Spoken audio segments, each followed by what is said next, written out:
Hello, everybody. Welcome to another episode of That's How I See It. This is Marcel from Oregon.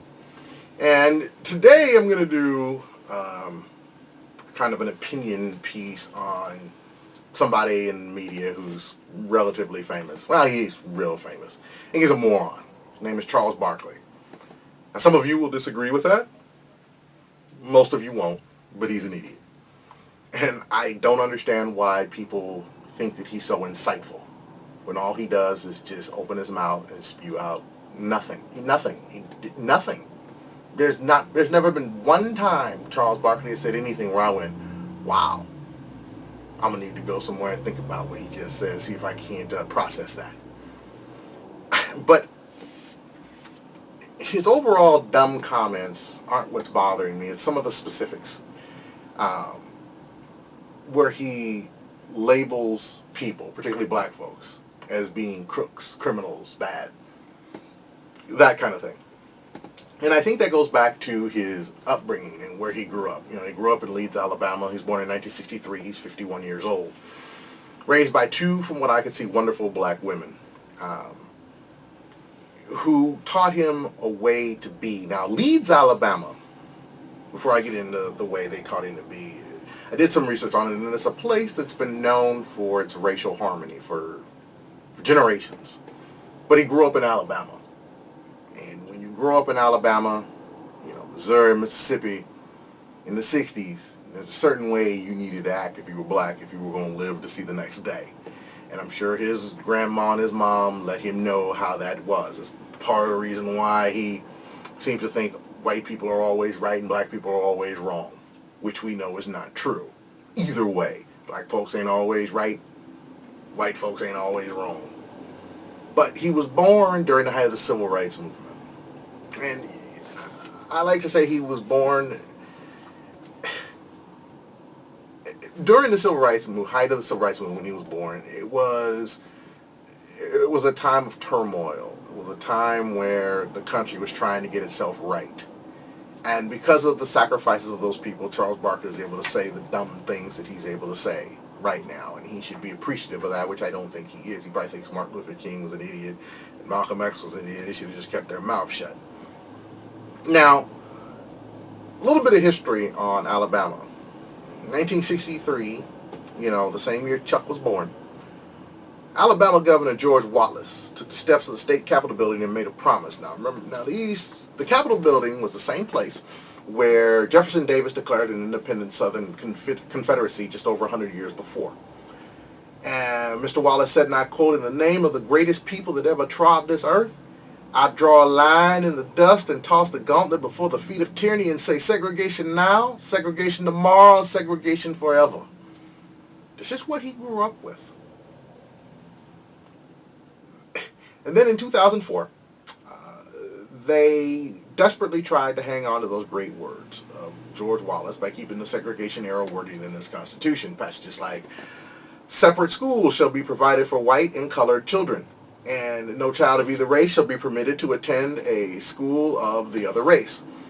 Or, to avoid confusion and disorder, to promote effective and economic planning for education, the legislature may authorize the parents or guardians of minors who desire such minors to attend schools provided by their own race.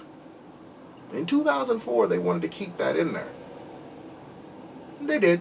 It lost by 1,800 votes out of 1.3 million voters. That's the kind of thinking that made Charles who he is. It lost by 1,800 votes to remove that kind of wording from its Constitution. Can you imagine that? I don't understand. And Charles doesn't understand that Alabama is the place where some of the most horrific scenes from the civil rights era came from. The bombing of the church that killed 4 little girls: Addie Mae Collins, Cynthia Wesley, Denise McNair, and Carol Robertson. And the beating of the marchers on St. Edmund's Pettus Bridge in Selma. Now, on another note, a guy named Bobby Frank Cherry was convicted of murder for his part in the bombing of the Birmingham 16th Street Baptist Church on September 15, 1963. But that was 39 years later.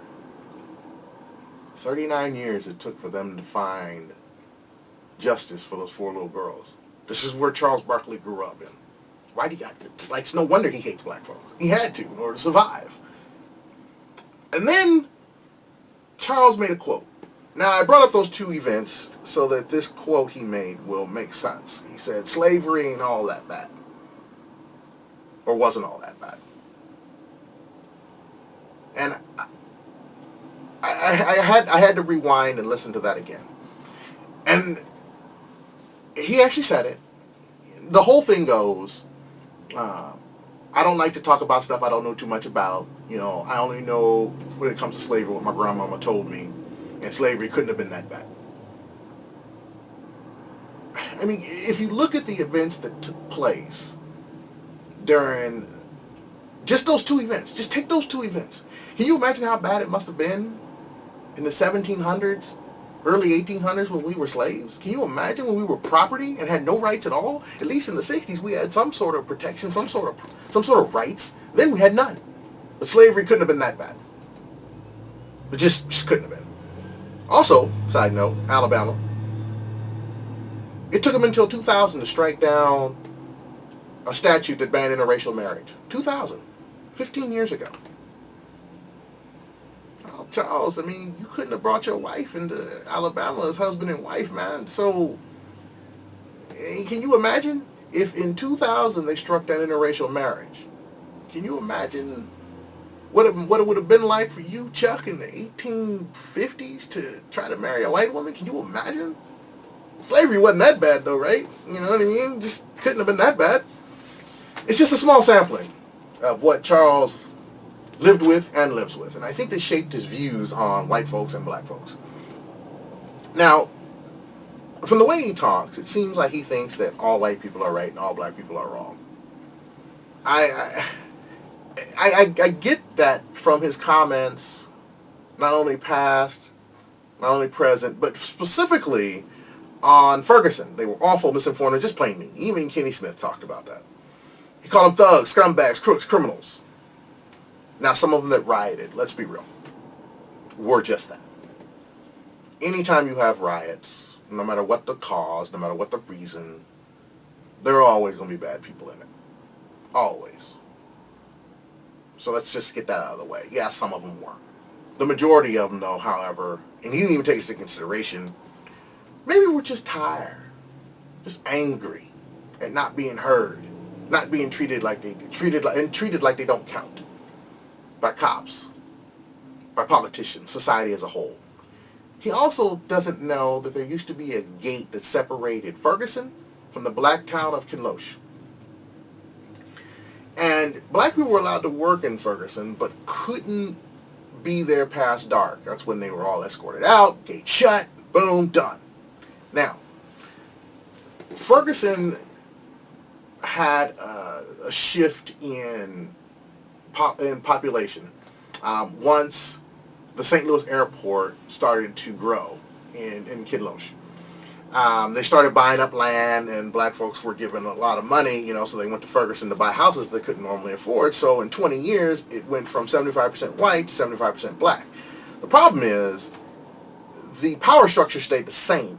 Problem is black folks were not in a position of power.